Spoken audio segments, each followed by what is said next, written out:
In the twisted annals of fashion history, few garments have inflicted as much systematic suffering upon the human body as the corset, a device that transformed the female form into an instrument of self-destruction in pursuit of an impossible ideal of beauty. From the 16th century through the early 20th century, millions of women willingly subjected themselves to daily torture, compressing their organs, restricting their breathing, and permanently deforming their skeletons in the name of elegance and social acceptance. The corset represents one of the most disturbing examples of how societal beauty standards can become so extreme that they literally reshape the human body, often with fatal consequences.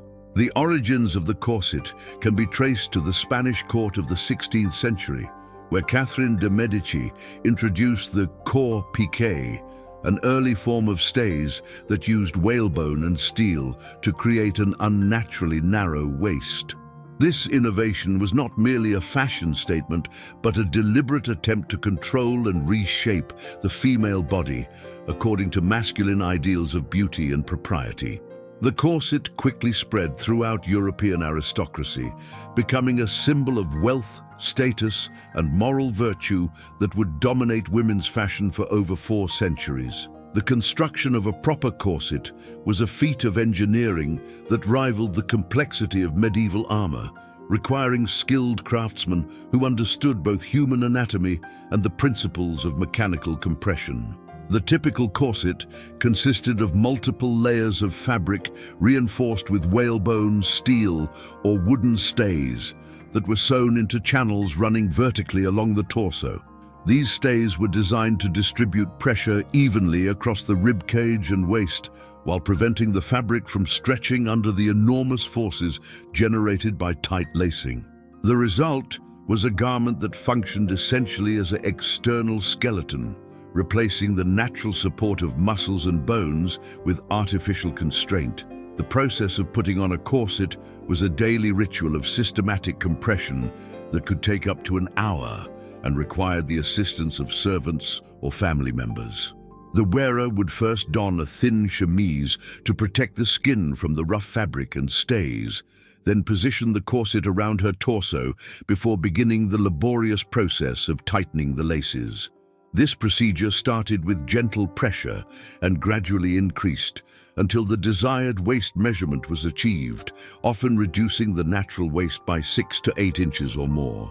The final result was a silhouette that defied human anatomy, creating the illusion of an impossibly tiny waist that could span less than 18 inches in circumference. The immediate physical effects of wearing a tightly laced corset were both dramatic and dangerous, as the compression necessary to achieve fashionable proportions placed enormous stress on virtually every organ system in the human body. The lungs, compressed from below by the upward displacement of the diaphragm and from the sides by the rigid stays, could expand to only a fraction of their normal capacity.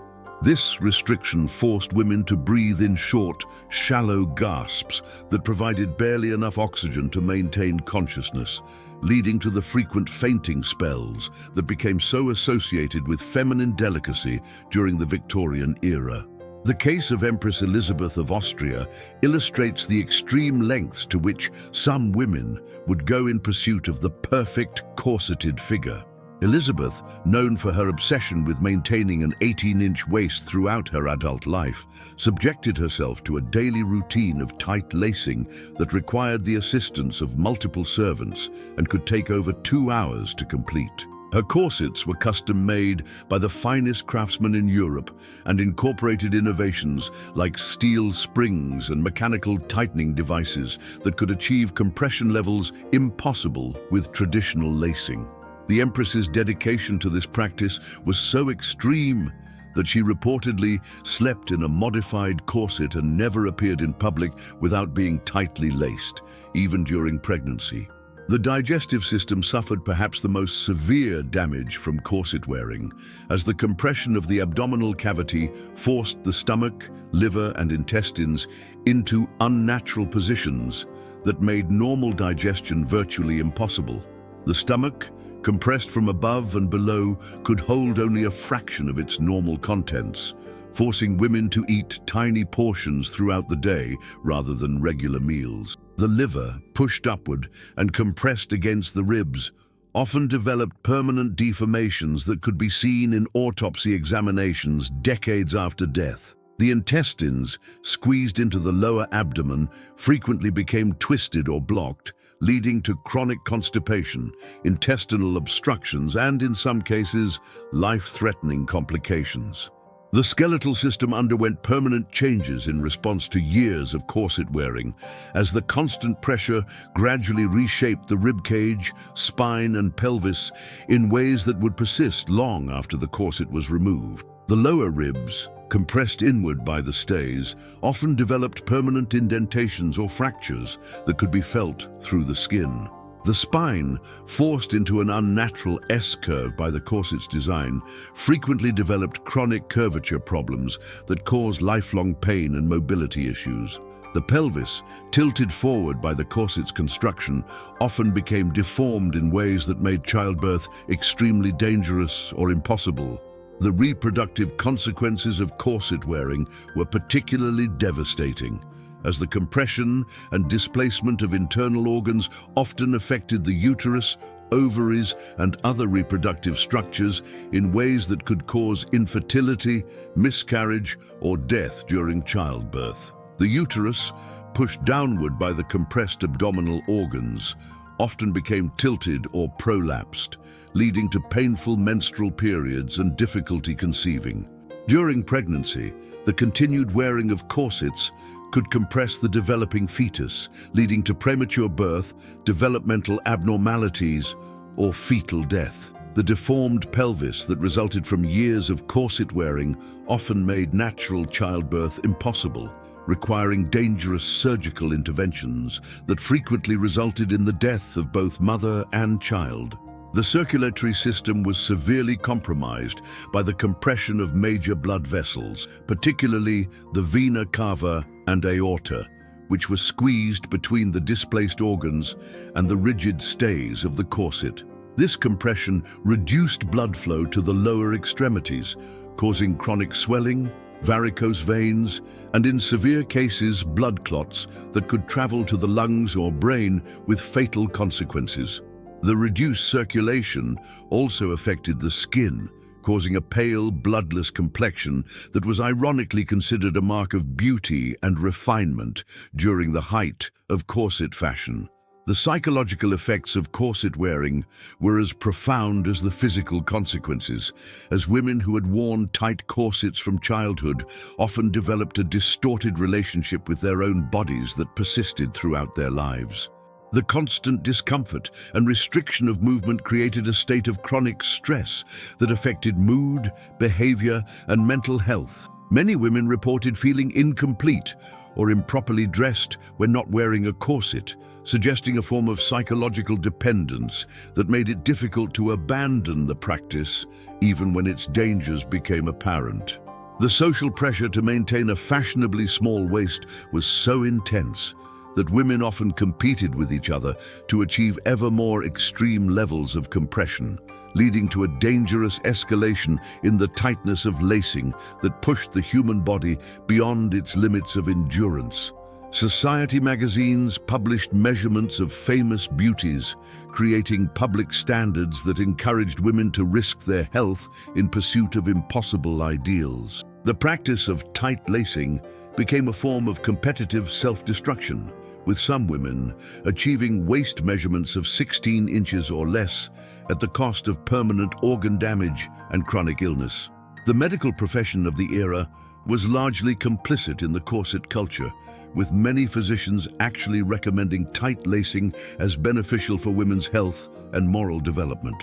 The prevailing medical theory held that women's bodies were inherently weak and unstable, requiring external support to function properly.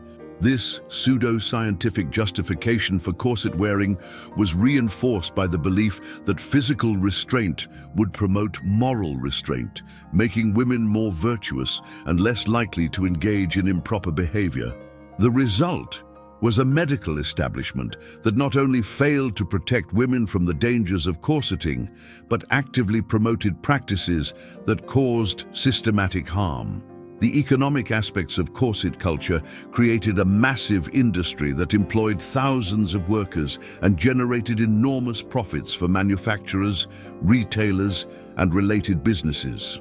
The production of high-quality corsets required skilled craftsmen who could work with expensive materials like whalebone, silk, and steel, while the constant need for new corsets as bodies changed or garments wore out created a steady market for these products. The corset industry became so economically important that it developed powerful interests in maintaining and promoting the fashion, regardless of its health consequences.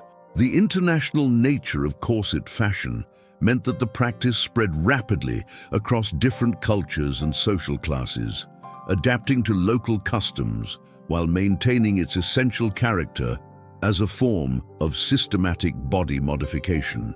European colonialism carried corset culture to distant lands, where it was often imposed upon indigenous populations as a mark of civilization and moral improvement. The result was a global phenomenon that affected millions of women across different continents and cultures, creating a shared experience of suffering in the name of beauty. The technological innovations that improved corset construction often made the garments more dangerous rather than safer, as new materials and techniques allowed for greater compression and more extreme body modification. The introduction of steel stays replaced the more flexible whalebone, creating corsets that could achieve unprecedented levels of compression while being more durable and long-lasting. Steam molding techniques allowed manufacturers to create corsets with more extreme curves that forced the body into increasingly unnatural shapes. These innovations were marketed as improvements, but they actually increased the potential for serious injury and long-term health damage. The documentation of corset-related injuries and deaths in medical literature provides chilling evidence of the systematic harm caused by this fashion practice. Autopsy reports from the 18th and 19th centuries frequently describe organs that had been permanently displaced or damaged by years of compression, while medical journals contain numerous case studies of women who suffered serious injuries or death directly attributable to tight lacing. These medical records reveal that the dangers of corseting were well known to the medical profession, yet the practice continued to be promoted and defended by many physicians. As the 19th century progressed and the extreme nature of corset fashion reached its peak, the stage was set for an even more intensive examination of how this practice affected every aspect of women's lives, from their ability to work and exercise to their capacity for motherhood and their fundamental relationship with their own bodies. The corset had become more than just a garment. It was a symbol of female oppression, disguised as elegance, a tool of social control masquerading as fashion, and a form of systematic torture that society had convinced women to inflict upon themselves in the name of beauty and respectability. The systematic compression of the human torso through tight lacing created a cascade of physiological disasters that affected virtually every organ system in the female body, transforming healthy women into chronic invalids through the pursuit of an artificially narrow waist. Medical professionals of the 18th and 19th centuries documented thousands of cases where corset wearing had caused permanent organ displacement, skeletal deformation, and life-threatening complications that persisted long after the garments were removed. The scientific evidence of corset-related damage was overwhelming, yet the practice continued to flourish as society prioritized aesthetic ideals over basic human health and survival. The respiratory system bore the brunt of corset-induced trauma as the rigid compression of the ribcage reduced lung capacity by as much as 60% in extreme cases of tight lacing. Doctor. Samuel Thomas von Sommering, a German physician who conducted extensive research on corset effects in the early 19th century, documented how the compressed lungs were forced into the upper chest cavity, creating a characteristic pigeon breast deformity that pushed the sternum forward while flattening the lower rib cage. This compression made deep breathing impossible, forcing women to rely on shallow, rapid breathing that provided barely adequate oxygenation and left them constantly on the verge of suffocation. The phenomenon of corset breathing became so common among fashionable women that it was considered a normal and even desirable characteristic of feminine deportment. Women who had worn tight corsets from adolescence developed a distinctive breathing pattern characterized by rapid, shallow respirations that barely moved the upper chest, while leaving the compressed lower lungs virtually motionless. This breathing pattern was so inefficient that even mild physical exertion could cause fainting, while emotional excitement or sudden movements could trigger complete respiratory collapse. The case of Lady Sarah Spencer, documented by her physician, Dr. Robert Bentley Todd in 1847, illustrates the extreme respiratory consequences of prolonged tight lacing. Lady Spencer, who had maintained an 18-inch waist for over 20 years, developed chronic respiratory insufficiency that left her unable to climb stairs or engage in any physical activity more strenuous than embroidery. Autopsy examination after her death revealed lungs that had been compressed to less than half their normal size, with the lower lobes completely collapsed and filled with scar tissue. Her ribcage showed permanent deformation, with the lower ribs curved inward at angles that would have made normal breathing impossible even without the corset. The cardiovascular system suffered equally devastating damage from corset compression, as the displacement of internal organs placed enormous pressure on the heart and major blood vessels. The heart, pushed upward and to the left by the compressed abdominal organs, often developed irregular rhythms and reduced pumping capacity that could lead to chronic heart failure. The great vessels, particularly the vena cava and aorta, were compressed between the displaced organs and the rigid stays, reducing blood flow and causing dangerous increases in blood pressure that could trigger strokes or heart attacks. Dr. Dickinson's anatomical studies of corset wearers, published in the British Medical Journal in 1887, revealed the shocking extent of cardiovascular damage caused by tight lacing. His dissections of women who had worn corsets for decades showed hearts that had been forced into abnormal positions and shapes, with enlarged chambers and thickened walls that indicated chronic strain. The major blood vessels showed evidence of compression damage, with areas of scarring and narrowing that would have significantly reduced blood flow to vital organs. Most disturbing were the cases where the compression had been so severe that the vessels had developed permanent kinks or twists that completely blocked blood flow to certain areas of the body. The digestive system underwent perhaps the most dramatic and visible changes in response to corset compression, as the stomach, liver, and intestines were forced into configurations that made normal digestion virtually impossible. The stomach, compressed from above by the displaced diaphragm and from below by the tight waistband, often took on an hourglass shape that could hold only a few ounces of food at a time. This compression forced women to eat tiny portions throughout the day, leading to chronic malnutrition despite adequate food availability. The liver, one of the largest organs in the abdomen, suffered particularly severe damage from corset compression, as it was squeezed against the lower ribs and forced into unnatural shapes. Dr. Ludovic O'Followell's studies of liver damage in corset wearers, published in 1908, documented cases where the liver had been compressed to less than half its normal size, with deep grooves and indentations that corresponded exactly to the position of the corset stays. These deformed livers often showed signs of chronic inflammation and reduced function, leading to digestive problems, toxin accumulation, and in severe cases, liver failure. The intestinal system was equally affected by corset compression, as the small and large intestines were forced into the lower abdomen, where they became twisted, kinked and compressed in ways that made normal digestion and elimination extremely difficult. Chronic constipation was virtually universal among tight lacing enthusiasts, with some women going weeks without bowel movements. The resulting fecal impaction could cause intestinal obstruction, perforation, and life-threatening infections that required surgical intervention. The case of Mrs. Ethel Granger, who achieved the smallest recorded waist in modern history at 13 inches, provides an extreme example of the digestive consequences of tight lacing.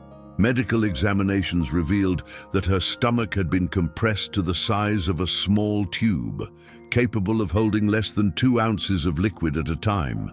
Her liver showed severe deformation with deep grooves where the corset stays had pressed against it for decades. Her intestines had been forced into such a compressed space that normal digestion was impossible, requiring her to consume only liquid nutrients in tiny quantities throughout the day. The skeletal system underwent permanent changes that persisted long after corset wearing ceased, as the constant pressure gradually reshaped bones and joints in ways that defied the normal architecture of the human frame. The rib cage bore the most obvious damage, with the lower ribs often showing permanent inward curvature, fractures, and areas where the bone had been worn away by constant pressure from the stays. X-ray examinations of former corset wearers revealed rib cages that had been compressed into oval shapes rather than the normal circular configuration, with some ribs overlapping others in ways that would have been impossible without external force. The spinal column suffered equally severe damage from corset wearing, as the garment's design forced the spine into an exaggerated S-curve that placed enormous stress on the vertebrae and surrounding muscles. The lumbar spine, compressed by the tight waistband, often developed permanent lordosis, excessive inward curvature, that caused chronic pain and reduced mobility. The thoracic spine, pushed backward by the corset's front lacing design, frequently developed kyphosis, excessive outward curvature, that created the characteristic corset posture of hunched shoulders and protruding chest. Dr. Robert Latoux, Dickinson's comprehensive study of skeletal changes in corset wearers, conducted over 30 years of medical practice, documented the progressive nature of bone deformation caused by tight lacing. His measurements showed that women who began wearing corsets in adolescence developed more severe skeletal changes than those who started as adults, suggesting that the growing skeleton was particularly vulnerable to external pressure. The most severe cases showed spinal curvatures so extreme that they caused nerve compression, chronic pain, and in some instances, partial paralysis. The reproductive system suffered devastating consequences from corset wearing, as the compression and displacement of abdominal organs often affected the uterus, ovaries, and other reproductive structures in ways that could cause infertility, miscarriage, or death during childbirth. The uterus, pushed downward by the compressed organs above, often became tilted or prolapsed, leading to painful menstrual periods and difficulty conceiving. The ovaries, compressed against the pelvic bones, frequently developed cysts or became non-functional, leading to hormonal imbalances and premature menopause. The obstetrical consequences of corset wearing were particularly tragic, as the deformed pelvis that resulted from years of compression often made natural childbirth impossible or extremely dangerous. The pelvic bones, forced into abnormal positions by the corset's pressure, frequently developed a characteristic corset pelvis that was too narrow to allow the passage of a full-term infant. This condition made cesarean section necessary in many cases, a procedure that was extremely dangerous in the pre-antibiotic era and often resulted in the death of both mother and child. Dr. Gustav Adolf Michaelis's studies of pelvic deformation in corset wearers, published in the mid-19th century, documented hundreds of cases where tight lacing had caused permanent changes to the birth canal that made normal delivery impossible. His measurements showed that women who had worn tight corsets from adolescence often had pelvic openings that were 20–30% smaller than normal, with irregular shapes that could trap the infant's head during delivery. The maternal mortality rate among tight lacing enthusiasts was significantly higher than the general population, with many deaths directly attributable to obstructed labor caused by corset-induced pelvic deformation. The neurological consequences of corset wearing included nerve compression, chronic pain, and in severe cases, partial paralysis caused by the displacement of organs and the abnormal positioning of the spine. The compression of major nerve pathways, particularly those running along the spine and through the compressed abdominal cavity, often caused numbness, tingling, and loss of sensation in various parts of the body. Some women developed chronic headaches, dizziness, and fainting spells that were directly related to reduced blood flow to the brain caused by corset compression. The psychological effects of chronic pain and physical limitation caused by corset wearing often led to depression, anxiety, and other mental health problems that were poorly understood and inadequately treated during the height of corset fashion. Women who had suffered permanent damage from tight lacing often became reclusive and dependent on others for basic care, leading to social isolation and further deterioration of their mental health. The constant awareness of their deformed and damaged bodies created a sense of shame and self-loathing that could persist for decades after the corsets were removed.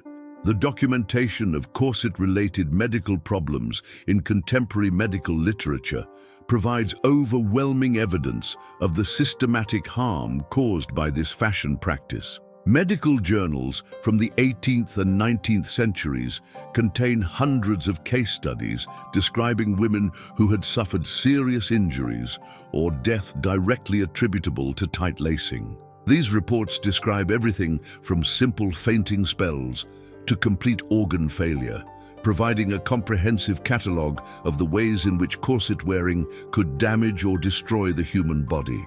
The international medical community gradually recognized the dangers of tight lacing, with physicians in various countries publishing warnings about the health risks associated with extreme corset wearing.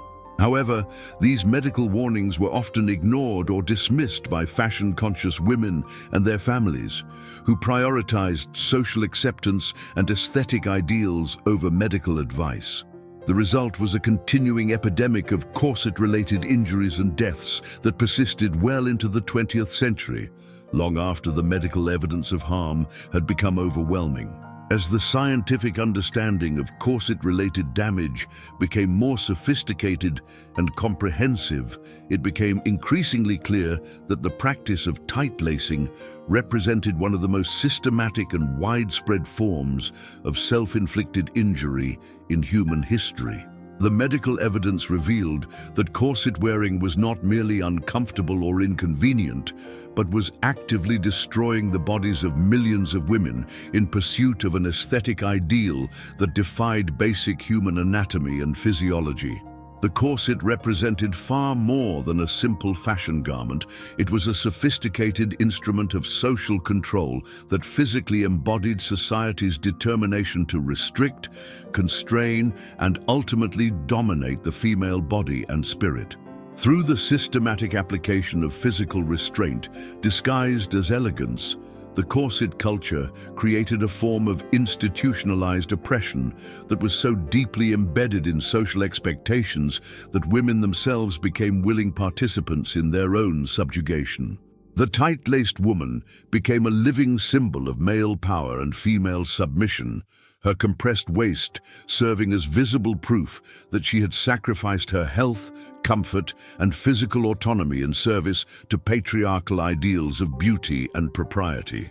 The origins of corset culture in the aristocratic courts of Europe reveal its fundamental purpose as a tool for displaying wealth, status, and social control rather than promoting health or comfort. The Spanish court fashion that gave birth to the corset was explicitly designed to create an artificial silhouette that was impossible to achieve through natural means, requiring expensive materials, skilled craftsmanship, and the constant assistance of servants. This deliberate impracticality served multiple social functions, It demonstrated that the wearer was wealthy enough to afford such luxury, that she had sufficient leisure time to spend hours each day dressing, and most importantly, that she was so thoroughly controlled by social expectations that she would endure daily torture to conform to them. The process of learning to wear a corset began in early childhood, when girls as young as 3 or 4 were fitted with their first stays to begin the gradual process of reshaping their bodies according to social expectations. This early conditioning was crucial to the success of corset culture, as it normalized the experience of physical constraint and taught girls that their natural bodies were inadequate and required artificial modification to be acceptable. The psychological impact of this early training was profound, creating women who felt incomplete and improperly dressed without the familiar pressure of tight lacing around their torsos. The educational institutions of the 18th and 19th centuries played a crucial role in perpetuating corset culture by incorporating tight lacing into their curricula as an essential component of proper feminine education. Boarding schools for young ladies often required students to wear progressively tighter corsets as they matured, with waist measurements monitored and recorded as carefully as academic progress. The schools that produced the most extremely tight-laced graduates were considered the most prestigious, as they demonstrated their ability to produce women who had fully internalized the values of self-sacrifice and physical constraint that society demanded.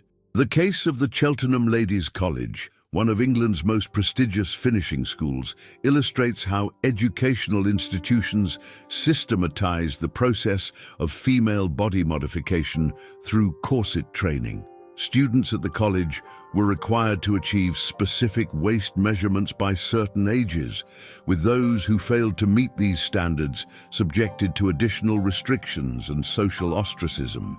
The school's records show that many students suffered serious health problems as a result of this forced tight lacing, but these consequences were considered acceptable costs of producing properly educated ladies who would uphold social standards in their adult lives. The marriage market of the 18th and 19th centuries explicitly valued women based on their ability to achieve and maintain extremely small waist measurements, creating powerful economic incentives for families to subject their daughters to increasingly severe tight lacing regimens. Marriage contracts sometimes included specific clauses regarding the bride's waist measurement, while courtship rituals often involved public displays of the woman's corseted figure as proof of her desirability and social value. The smaller the waist, the higher the bride price, and the more advantageous the marriage alliance, creating a direct financial incentive for extreme body modification. The medical profession's complicity in corset culture reveals how supposedly objective scientific authority was used to legitimize and perpetuate female oppression through pseudo-scientific theories about women's inherent physical and moral weakness. Physicians of the era routinely prescribed tight lacing as treatment for various female ailments, claiming that external support was necessary to compensate for women's supposedly defective anatomy. These medical recommendations gave scientific credibility to practices that were actually causing the very health problems they claimed to treat, creating a self-perpetuating cycle of medical intervention and physical damage. Dr. Andrew Combs' influential treatise, The Principles of Physiology Applied to the Preservation of Health, exemplifies the medical establishment's role in promoting corset culture through supposedly scientific arguments. Combs argued that women's bodies were naturally unstable and required external support to function properly, claiming that tight lacing actually improved health by providing necessary structural support. His recommendations for progressively tighter lacing throughout adolescence were widely adopted by parents and educators who believed they were following the best medical advice available. The religious dimensions of corset culture added another layer of moral justification for the systematic oppression of women's bodies, as tight lacing was promoted as a form of spiritual discipline that would help women overcome their supposedly sinful nature. Religious leaders argued that the physical constraint of the corset would promote moral constraint, making women less likely to engage in improper behavior or experience inappropriate desires. This theological justification transformed the daily torture of tight lacing into a religious duty that women were morally obligated to embrace. The economic exploitation inherent in corset culture extended far beyond the simple sale of garments to include an entire industry built around women's systematic self-destruction. Corset manufacturers, fashion magazines, and related businesses had powerful financial incentives to promote increasingly extreme standards of tight lacing, regardless of the health consequences for their customers. The constant need for new corsets as bodies changed or garments wore out created a steady revenue stream, while the competitive nature of fashion ensured that standards would continue to escalate toward ever more dangerous extremes. The international spread of corset culture through European colonialism imposed Western standards of female beauty and behavior on indigenous populations worldwide, often with devastating consequences for women who had no cultural context for understanding or resisting these practices. Colonial administrators and missionaries promoted tight lacing as a mark of civilization and moral improvement, forcing indigenous women to abandon their traditional clothing and adopt European standards of dress that were completely unsuited to their lifestyles and physical needs. The case of the Hawaiian Islands illustrates how corset culture was imposed on indigenous populations as part of the broader project of cultural colonization. American missionaries who arrived in Hawaii in the 1820s immediately began efforts to force Hawaiian women into European-style dress, including tight corsets that were completely inappropriate for the tropical climate and active lifestyle of island women. The health consequences were severe, with many Hawaiian women developing respiratory problems, digestive disorders, and other corset-related ailments that had been unknown in their traditional culture. The resistance movements that emerged in response to corset culture reveal the extent to which some women recognized and opposed the oppressive nature of these practices, despite enormous social pressure to conform. The dress reform movement of the late 19th century, led by activists like Dr. Mary Edwards Walker and Frances Willard, explicitly connected the fight against tight lacing to broader struggles for women's rights and social equality. These reformers argued that physical freedom was a prerequisite for political and social freedom, and that women could never achieve true equality while their bodies remained constrained by artificial devices. The Rational Dress Society, founded in London in 1881, articulated a comprehensive critique of corset culture that connected fashion practices to broader patterns of female oppression. The Society's manifesto declared that the wearing of corsets is injurious to health and destructive to the natural grace and beauty of the human figure, while calling for dress reforms that would allow women to move freely and breathe naturally.